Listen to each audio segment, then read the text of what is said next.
to the Bald Truth Leadership Podcast, where you get straightforward, no-nonsense ideas on leadership and growth, both personally and professionally. It's brought to you by the Chief Coaching Officer of the Peak Performance Group. He's also a brilliant and successful serial entrepreneur. He's a two-time author. He's a certified executive coach. He's a sales genius. He's bald. Hey now. And he's your host of the Bald Truth Leadership Podcast. Buckle your chin strap. Here's your host, Coach Rick Colster.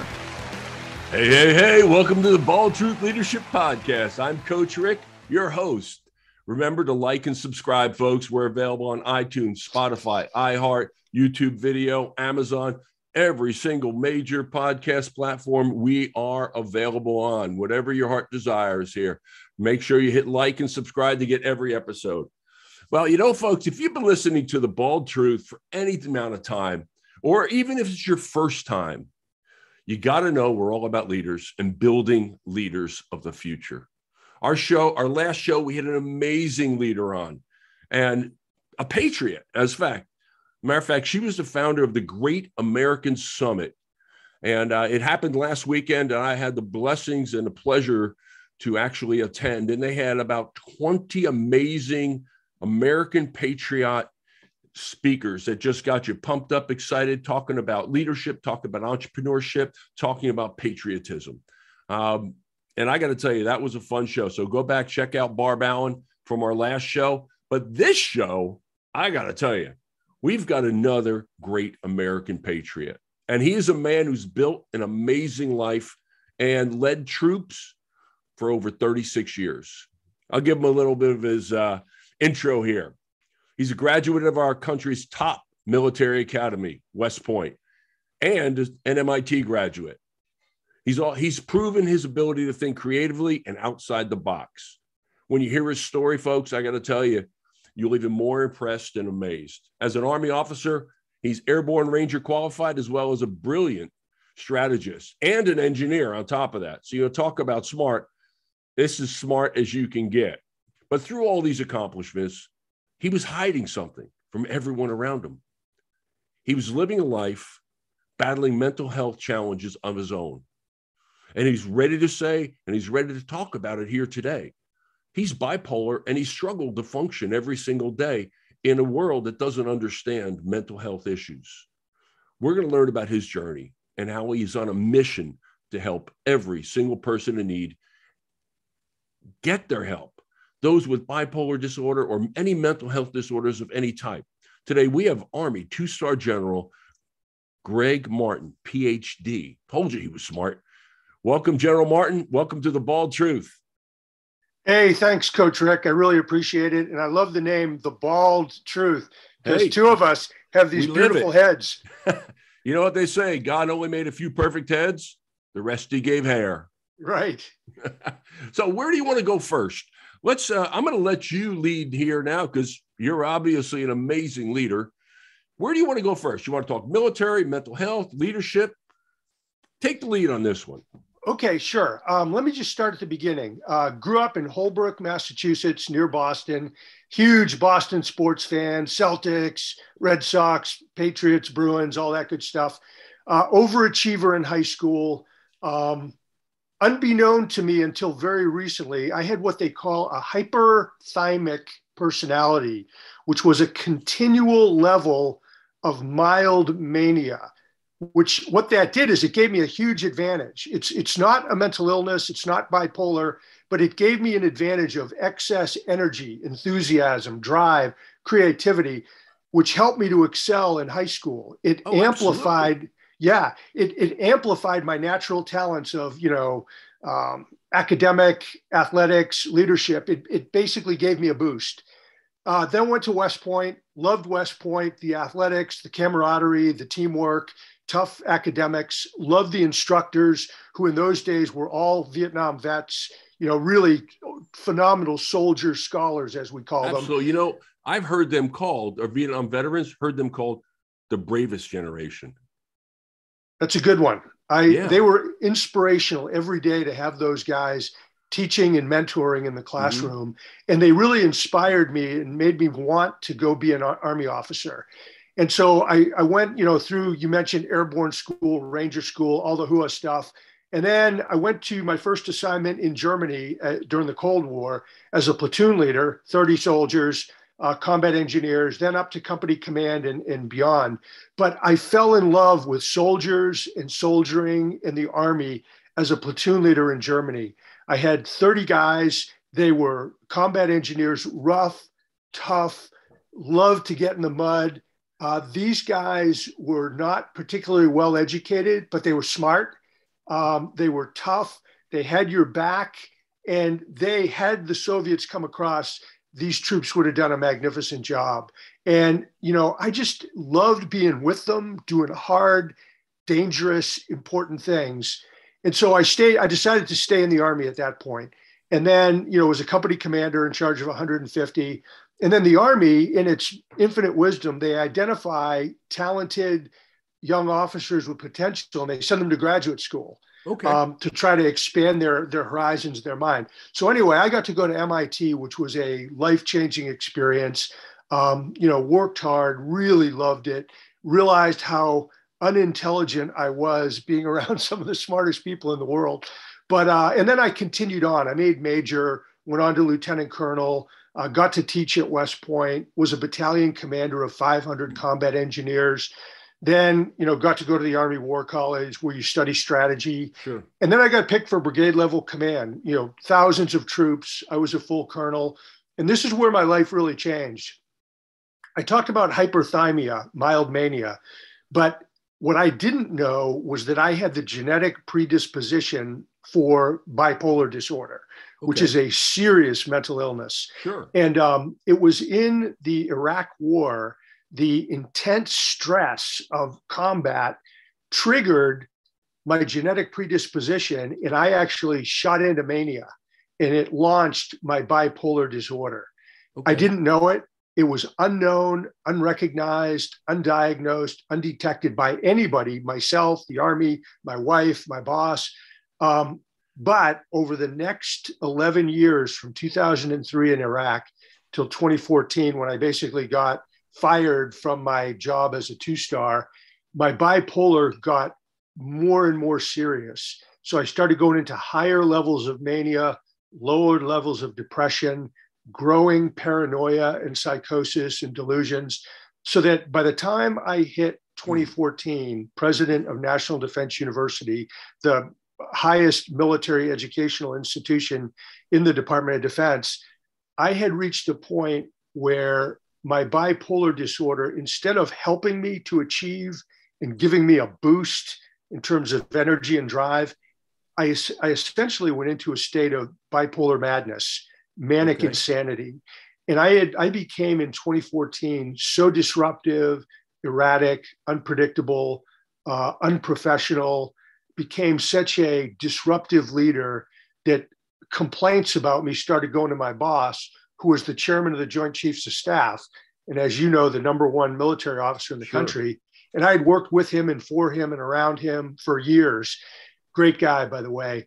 And he did a series of assessments about me and how I was behaving in my leadership. And he came to the conclusion that I had done an unbelievable job, above anything anybody could have expected.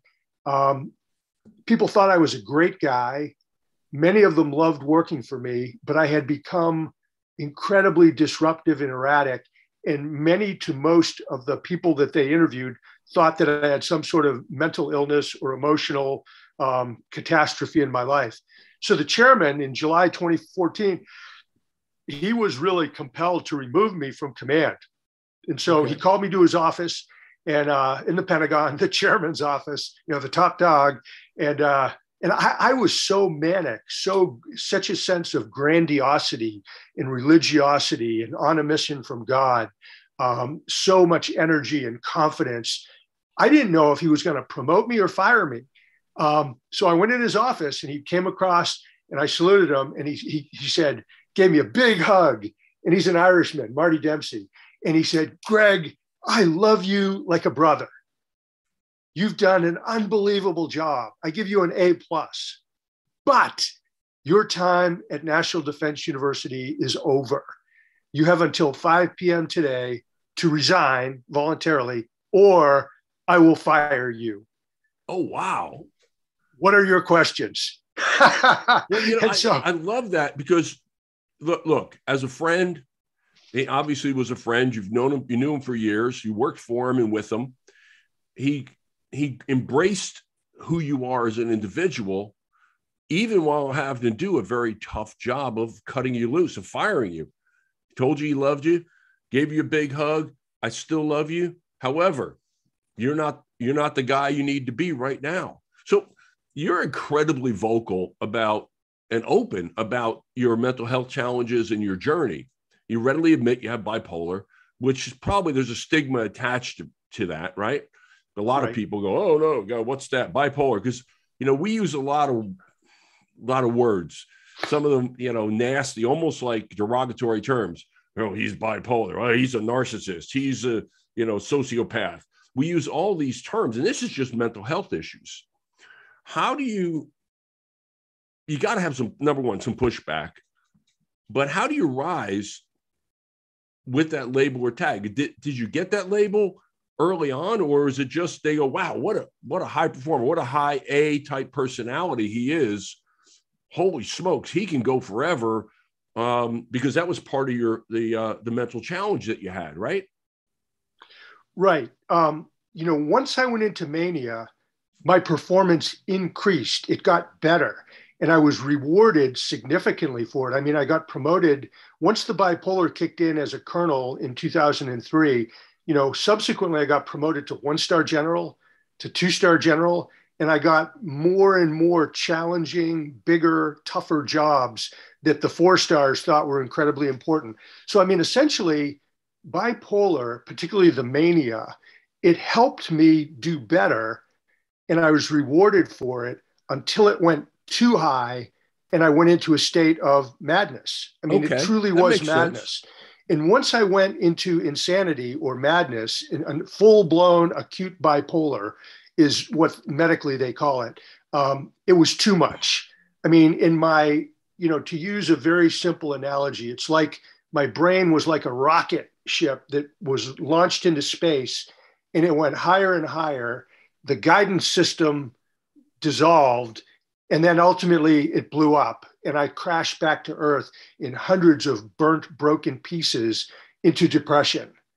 But what I realized, and one of the things Dempsey did is, before I left his office, the chairman's office, he said, "And Greg, dozens and dozens of people think you have a mental illness. They think there's something wrong with you mentally, emotionally, psychologically. So I am ordering you to go get a psychiatric mental health exam at the hospital."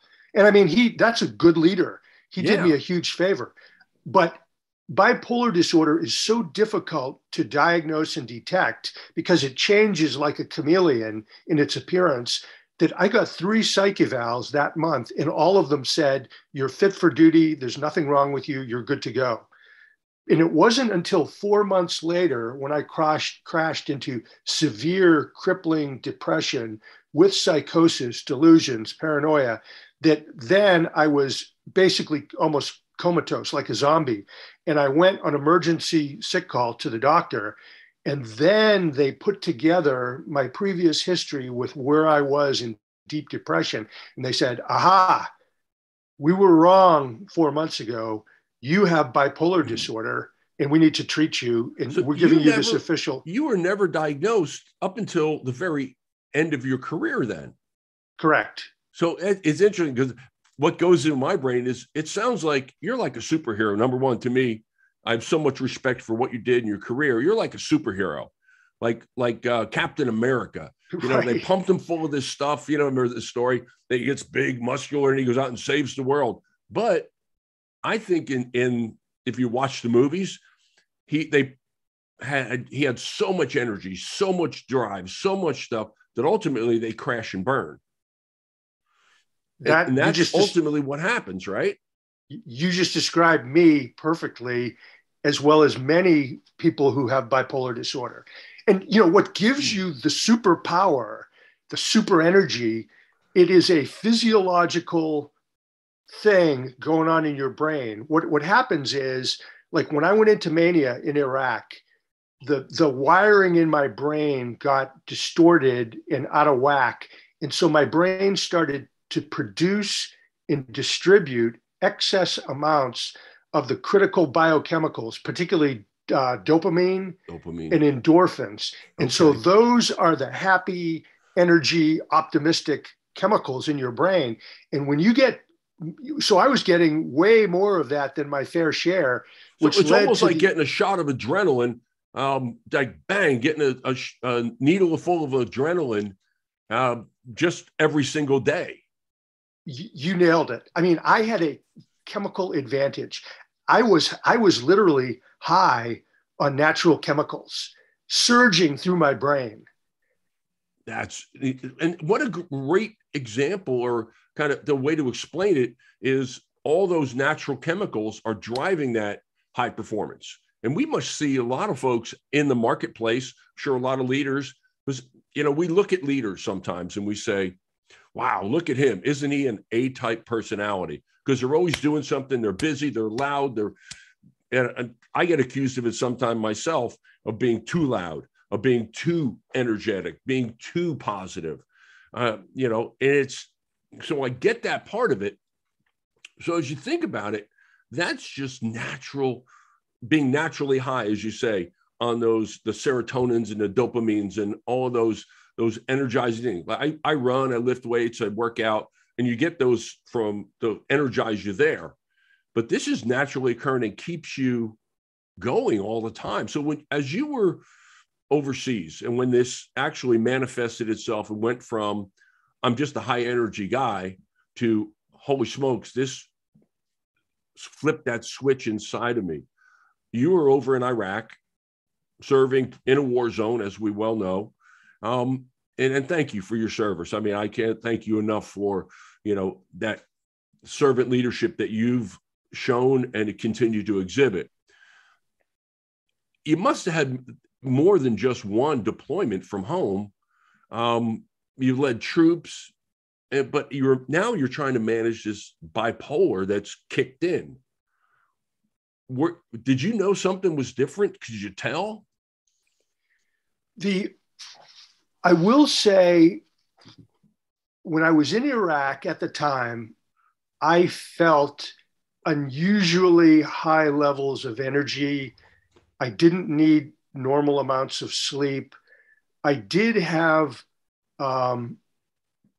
delusions of grandeur. I mean, I felt in Iraq, the Tigris River, the Euphrates River, Babylon, Baghdad, the ziggurat of Ur, where, Abraham lived in the Bible. Okay. I mean, when I would see those things and be there, I would have like delusions of grandeur, like I really was something special in, the land of the Old Testament in the Bible. Sure. And my energy was unbelievable. I had amazing creativity. I was able to identify and solve problems on the battlefield before anybody else in the Corps, 5th Corps, 100,000 troops, before they even recognized a problem. I'd already identified it and solved it. And so it's like having a hyper focus too. Absolutely. There were times when I believed I was Superman and I could fly and lift up and see widely over the battlefield. But it didn't bother me because I had those hallucinations before, as early as Ranger School, where I had hallucinated that I had levitated up out of my body and was looking down at things. But what the real first time that I noticed anything wrong was after we redeployed to Germany, our home station, and I spiraled into depression. Okay. I had never been depressed like that. And I didn't realize at the time, but it was part of the natural bipolar cycle. I had been high in manic in Iraq. I sunk down into depression. And during our post-deployment medical screening, I told the doctors, I said, hey, I feel depressed. I've never felt like this. I mean, I have low energy. I'm really disillusioned. I don't feel good. And they asked some questions. They said, well, are you suicidal? No. Do you want to hurt yourself? No. Do you want to hurt others? No. What do you do to lift yourself and keep going? I said, well, I do intense PT, physical training, push-ups, run, sprints. Yep. I listen to motivational music. I go over power verses from the Bible. And if that doesn't work, I drink heavily at night. And and they said, well, you That's should normal. don't do the heavy drinking, but everything else, you're fine. You're good to go. But I mean, what I had described to them was a bipolar cycle, high in Iraq, low when I came out of the excitement of war. But they didn't put two and two together and diagnose it. And over the course of the next decade, there were multiple times I sunk into depression where I went to the doctor and said, hey, I'm usually super high energy. I'm depressed. And every time they either said, you're okay. And they took blood tests and all this stuff. But one time they sent me in for a sleep study and they found I had sleep apnea. And they thought my tiredness and depression might have been from, poor sleep habits. Sure. And they completely, for over a decade, missed the fact that I had bipolar disorder. And so it wasn't until November of 2014, after the chairman relieved me from my duty, fell into depression, and they put two and two together and said, you have bipolar. Once they said that, I said, aha, thank you, doctor. Now I know what the heck is wrong with me. Because this depression, this crippling, hopeless depression, this isn't me. It's not normal. It's something, it's not my willpower. It's not that I don't have character. It's not that I'm not trying. There's something wrong with my brain. And so you just told me what the problem is. So, and that was the first step to recovery, which took 2 years. I said, now I'll do whatever you tell me. I'll take medication. I'll go to the inpatient ward. I'll do electric shock therapy. I'll do whatever you want to do with me to help me get better. So that leads me to, when hearing that leads me from the conversation. I had 10 different questions in between what you're saying there. Because I look at it for the bald truth and our listeners, we've got business owners that, again, want to be able to look, and I use that 10,000 foot view as that strategy. So you can see your business, you get all the pieces on the puzzle, kind of like that chessboard, and you're in a business, and you see how do you move things around. Same with military precision. How do you move the pieces around? That's kind of your strategy. And where do they need to go? And then execute down to the tactical level. But my real question, I think, is once you realized what was going on, what was happening, how did you manage that? What was it that took you from Army, 2-star general, running troops and running the college at the time, right? Right. And to mental health advocate. What did you do to get yourself right, square yourself up, and then be able to take this next path, this journey where you're at now as a mental health advocate? Well, November 14, I was diagnosed, and I continued to get worse for about the next year and a half. The Army took me out of National Defense University and put me in a position where I could kind of take care of myself medically. And the Army was very compassionate. I mean, the senior leaders, the 4 stars, the 3 stars, I mean, they treated me very compassionately, very well. And I mean, I owe those guys a lot. But I kept going down. I kept getting worse. And then I ultimately hit retirement from the Army. And I mean, at that point, I did do a retirement ceremony, but I could barely get my uniform on. I could hardly get out of bed. I could barely drive a vehicle. And I was in terrible shape. Went to New Hampshire where we had a home. And my wife and I, that's where we had a house. So we went there. And that was in June of 2015. So 6 months after diagnosis. And I kept getting worse and worse and worse, even though I wanted to get better. I started having these terrible delusions that there was a conspiracy against me and that the people from the Army were going to arrest me, try me. I'd end up in federal prison where I would get beaten and stabbed to death and die in prison. I had delusions that if I was driving down the road, an invisible force would grab my hands and steer me into an 18-wheeler, head on, boom, dead. And I believed that I and my wife would be better off if I was dead. I felt like if I die before they arrest me, my wife will get all the retirement benefits and all that stuff. But if I'm still alive when they arrest me, she'll lose everything. And so not only will I be penniless and in prison, she'll be in poverty, won't be able to pay for anything, no money. And so I wanted to die.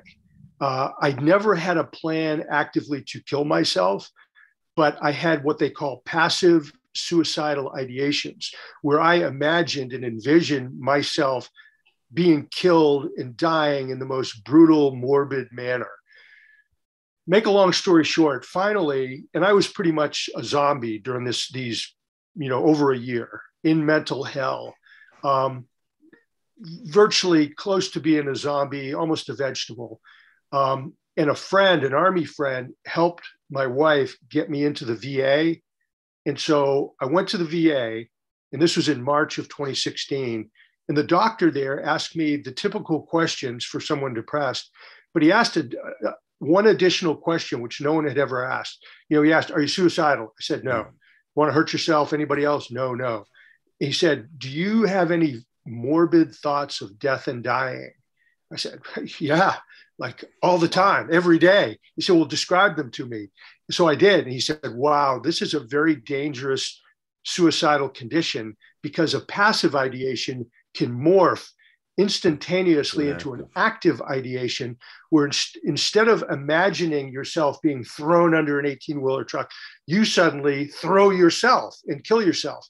So he said, "I want to keep you here in the VA for a while in the inpatient ward." So I went inpatient for weeks at the VA. Oh, wow. And that was the beginning of my path out of hell.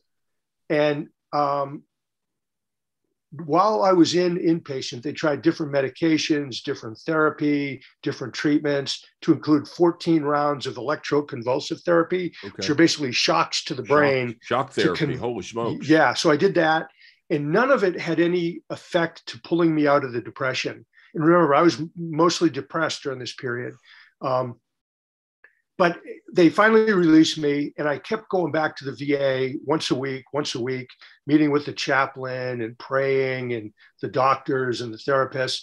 And I kept getting worse and worse. I couldn't pull out of it. I kept having delusions about, I had this one delusion of a boa constrictor snake that would come out of the woods every day, wrap itself around me and crush me to death, and squeeze the life out of me. And finally, it was actually in August, my wife said, "I can't take it anymore." And she called my doctor and said, "You've got to give him something stronger medically. You've got to do something different because whatever you're doing, it's not working." Ain't working. So I went back, and that's when I was prescribed lithium, which is the most powerful, effective medication for bipolar disorder and for mood stabilization.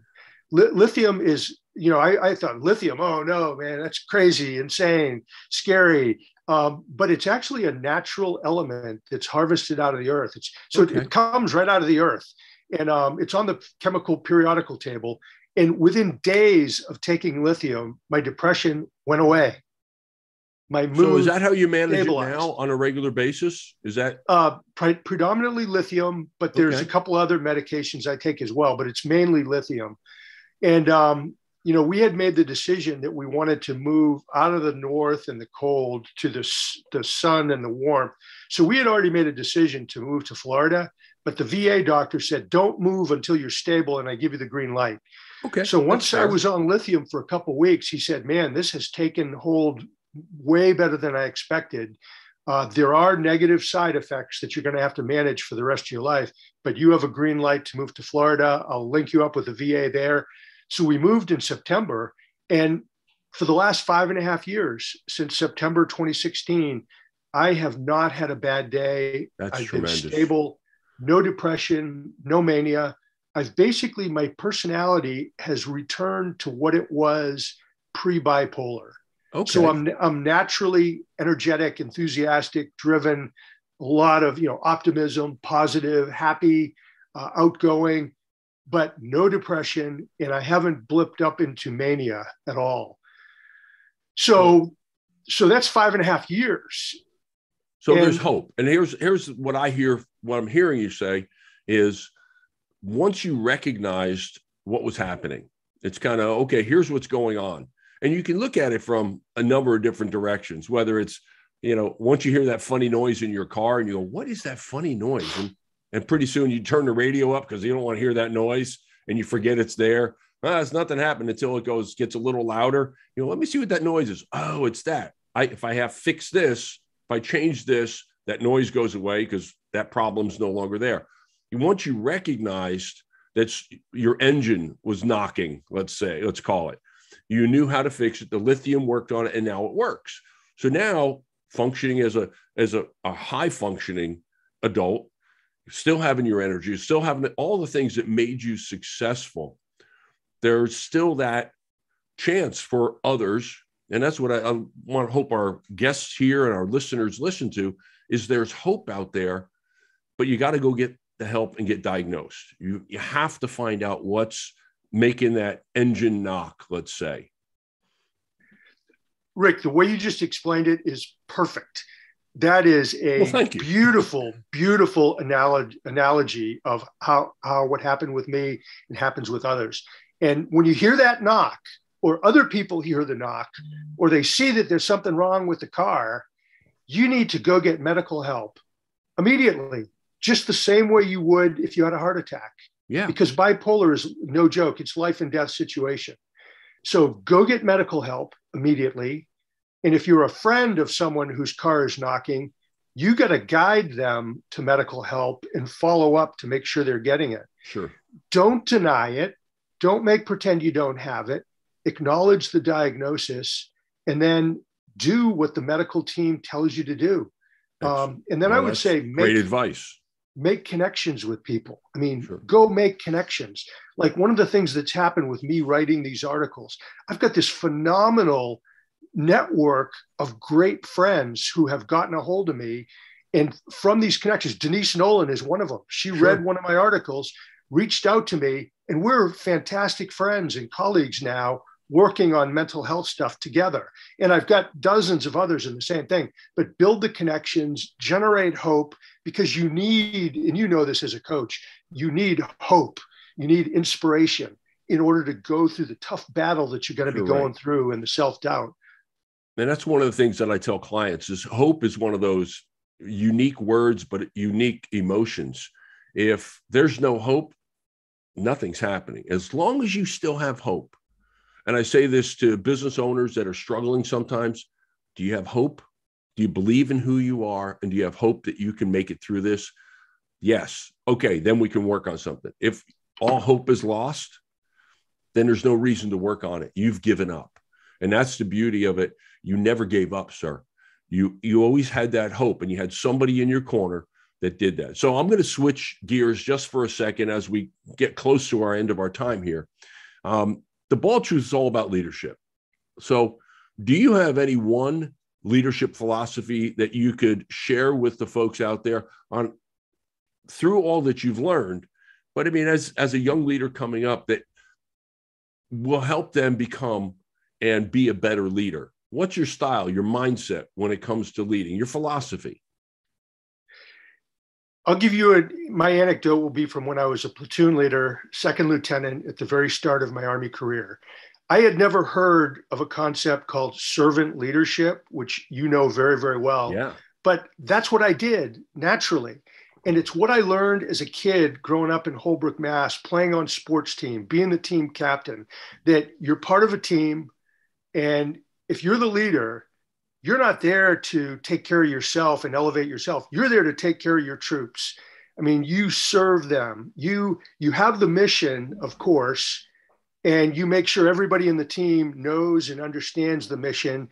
And through your own enthusiasm and excitement and dedication, they're going to get inspired and motivated to do the mission. But what I found with my troops is every one of those guys had a story, 30 of them. Every one of them had needs. They had family problems, marital issues. They had problems with their pay, problems with getting their promotion and their rank and all that. And so I said, I'm going to help these guys solve their problems because I'm the lieutenant. I have a bar on my collar. I can go into battalion or company headquarters and say, hey, Private Jones didn't get paid last month. let's find out what the problem is and make sure this guy gets paid. I mean, he's got kids at home. He's got to buy groceries. He's got to take care of his family. Let's go. Let's go. I mean, Private Jones couldn't go in and do that himself because he's a private. Yep. Nobody's going to listen to him at headquarters, but they'll listen to me because I was a lieutenant. And so I got to know those troops. What were their goals, their inspiration, their desires in life? What were their issues and their problems? How could I help them be better people and be better soldiers, sergeants, whatever? And I just went to work. That's helping awesome. These guys be the best they could. And what I found, and these were some tough guys. I mean, they're Vietnam vets and all the rest.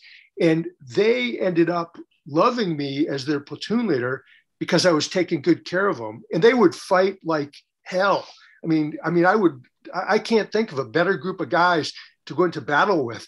I mean, these are some tough dudes. What a great testament to your character. One of my favorite leadership quotes of all times is from the General, 5-star General. I think the last one we ever had, Dwight Eisenhower, right? Right. It says leadership is the art of getting people to do things you want done because they want to do it. So if you, as a servant leader, we're driven to help others be better. And even a motto of the Peak Performance Group is be the leader that helps the people around you be better. And I tell all my clients, I'll tell all my students, I tell all the participants in our emerging leaders programs, one thing, be the leader that makes the people around you better. Your sole job is to make the people around you better. That's it. Amen. If you do that, you'll be successful. You'll be a great leader and be recognized and do great things. One little addendum to that story is, the privates and the sergeants, they know you're an officer and you went to college, and you went to West Point and you have a degree. They don't really understand all that stuff, and they really don't care as long as you come up with the plan and you know what's going on.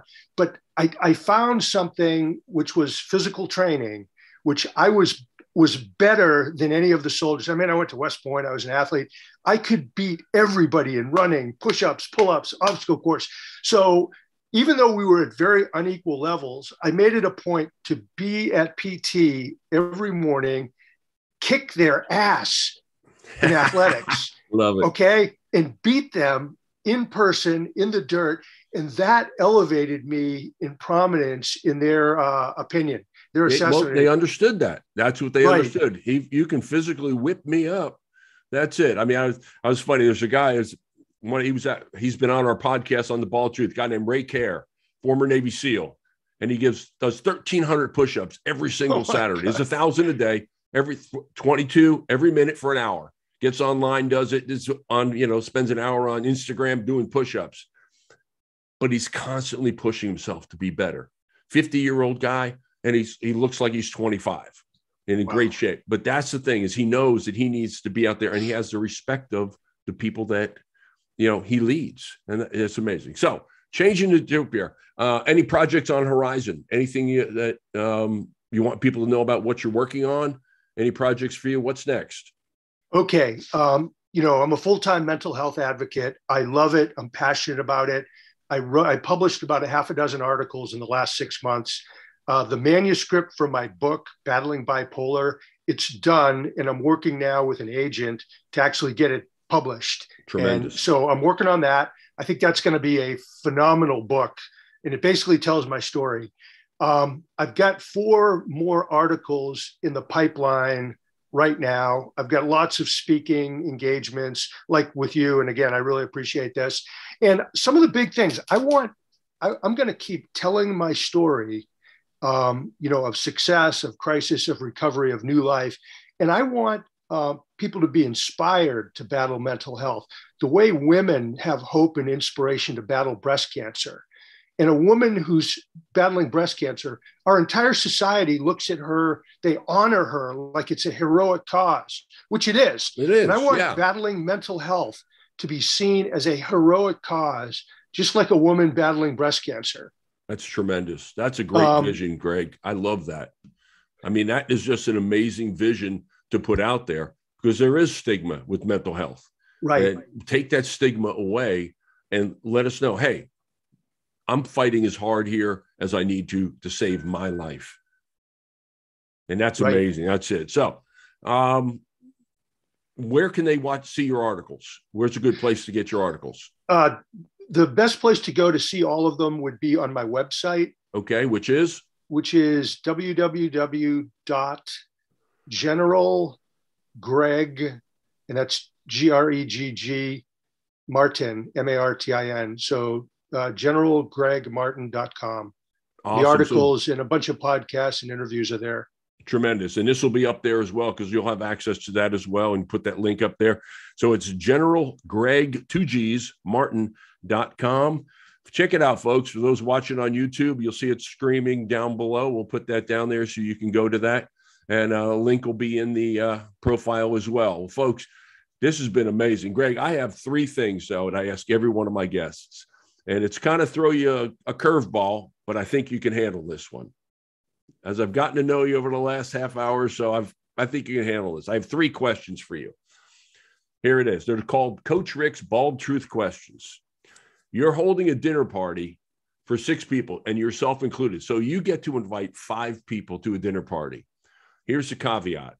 You get to invite 5 people in all of history. Anybody in all of history that you want to invite, alive or dead. The only caveat is you can't invite someone who hasn't been born yet. So alive, dead, whoever you want in all of history, what 5 people do you invite and why? I would love to invite Abraham from the Old Testament, because he was the guy who really got the ball rolling on our entire sense of religion. You know, Judaism, Christianity, and the Muslim faith. I mean, all 3 revere him as the father of their religion. I would love to talk to Moses, you know, leading the people out of slavery in Egypt, and the tragedy and the hardship and the leadership techniques that he used, you know, to get the job done. I would love to talk to Queen Esther, who was in Iran. She was married to the king of Persia. Sure. And she very cleverly strategized, you know, how to manipulate the system very surreptitiously to turn the tables to win on behalf of the Jewish people inside of Persia. Obviously love to talk to Jesus, find out, you know, more about his philosophy, his leadership, his vision. How has Christianity turned out? Now, remember, there was no such thing as Christians. Jesus was a Jew. But what does he think 2,000 years later? Is he happy with the way his religion has turned out? Is he sad? Is he disappointed? How would he change it? You know, I would love to get his own after action review, his own assessment of how his religion has turned out 2,000 years later. I think that would be absolutely fascinating. I love it. I would love to talk to the Apostle Paul. And the reason I'd like to talk to Paul is, I mean, he is really, after Jesus, he's the guy who built the Christian religion. I mean, he did it. It was Paul with his writings, his epistles and his speaking. And one of the things that really strikes me about him, knowing what I know about bipolar, is he had so many symptoms of mania. And it would be interesting to talk to him and find out, you know, because he went into what appears to me to be manic states where he really came up with a lot of the Christian stuff. And he probably went into extended periods of depression. And I'd love to do some sort of analysis to find out, you know, if he may or may not have been bipolar. Yeah. Interesting. So those are 5. I could go on, but those are the initial 5. You get to pick those 5. That's a good one. So here's the next question. An article's being written about you once you're done. We all have our end date. None of us know what it is, but it's the reality. What's the title? An article's being written about General Gregg Martin. What's the title? Not what's in it. What's the title or the headline? Soldier, scholar, bipolar warrior. I love it. I love it. All right, Greg, thank you for being here, spending your time, investing your time with us, and investing in us, the Bald Truth listeners. We appreciate it. How can people get in touch with you?